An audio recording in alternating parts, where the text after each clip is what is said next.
Good morning, students. Hope you are fine at home. So, in previous video, I had told you to learn some stories, folk story, legendary stories that common people know related to the nature, and also the mythology, especially about the Durva. Who is he, from where he is, and how it took place, what had happened, what was the result.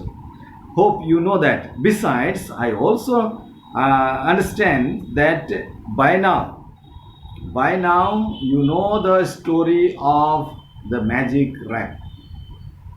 Is that not studied? Okay, so you must have learned the story or known the story about the peacock, the beautiful peacock. Okay, peacock and peahen, how they turn to be peacock and peahen. Here is the story.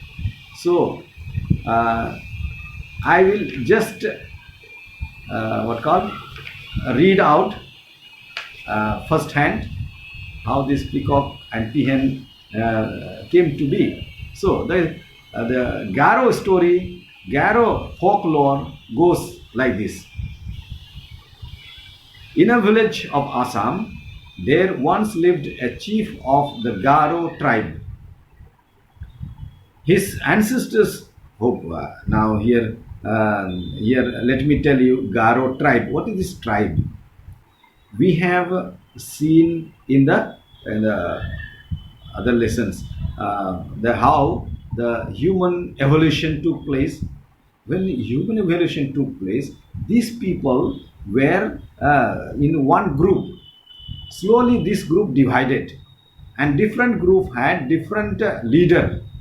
Okay, so small group of one kind. It is always said, no, in English it is said, the birds of the same feather flock together. Is that birds of the same feather flock together? That means one mentality of people, one kind of people make a one group, and another type of people of one mentality, they will make one type of person, according to their thinking pattern, according to their food habit, or according to their culture. So many factors are there. And so these tribes came to be from the beginning of the human evolution itself. And so one type of people remain in one group, the other type of people remain in groups. So they divided into different groups according to their the likeness, or according to their liking, or according to their kinds. And so they are known as tribe.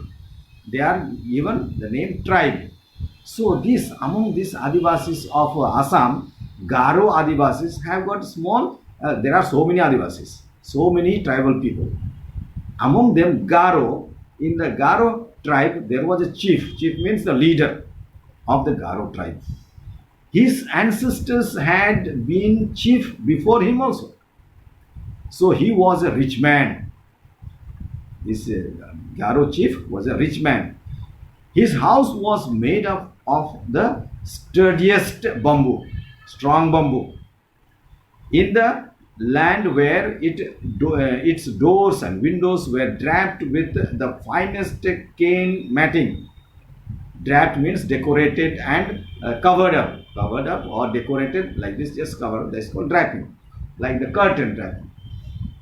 So there it was made of fine cane.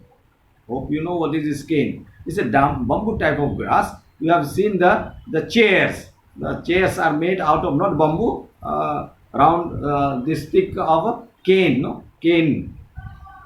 Chairs, the stools, the tables, the what called tea tables, all these are made of canes. Beautiful. They are found in northeastern states. From there we can get, because These kind of canes are available only in the northeastern states. Okay, so the cane now is silk carpets lay on the floor and copper lamps gleamed from recesses in the wall. That means there was no electricity, so naturally the copper lamp which is made of copper, which was filled with kerosene, and then it was burning always. That kind of thing, oil, kerosene or any other oil. So shine, and so that people will come and go with the light. The chief and his wife led a very comfortable life indeed. They loved their home and the beautiful wooded country, that is forest country, in which they lived. But most of all, they loved their daughter. She was an only child, good natured and lovely to look at. The chief and his wife doted on her. Doted means everything, lavished on her. Doted means loved someone with very much. Doted on her. When the girl grew up, she fell in love with a young man from her own tribe, Garo tribe only. Her parents liked the boy and the marriage was settled. After marriage, the bride and the groom, hope you know this, who is bride and who is groom, were to move in with the chief and his wife. So they were, after marriage, they had to go with the parents. So chief and the wife, this chief. So their parents they are. On the eve of the wedding, what happened? So on the eve of the wedding, the girl's mother took her aside and said, "My child, as wedding gifts, I am going to give you garment made up of the finest silk. I am also giving you ornaments made of gold and studded with rubies." That means fixed rubies with a nicely decorated with rubies and emerald. These are the most precious and costly stones, rubies and emeralds. But one more gift I am giving you, and that to me is the most precious of all. All the garments, the ornaments, and all that. Above all, I am going to give you a special gift that is very, very precious. What is that? The mother said something under her breath. That means very soft voice, with a soft ear. He said into the ears. Then, unlocking a stout wooden, that means a thick wooden, stout means strong wooden casket or casket, she took out a wrap made up of silk, a bundle made up of silk and embroidered with 1,000 flowers in all of the colors of the rainbow. See that? They were shining so much. They dazzled the eye. They shined the eye so much. Then what happened? "Oh, mother," she cried after looking at it, stretching out her hand eagerly to touch the wrap. But the mother said, wait, snatch it away. Mother, snatch it away. Don't touch." She cautiously said, "Don't touch." Cautiously forbade her to touch. Don't you touch that wrap before you know the story behind it. Before knowing the story, please don't touch this. That is what she said in simple way. This wrap was a gift from a goddess to my great grandmother.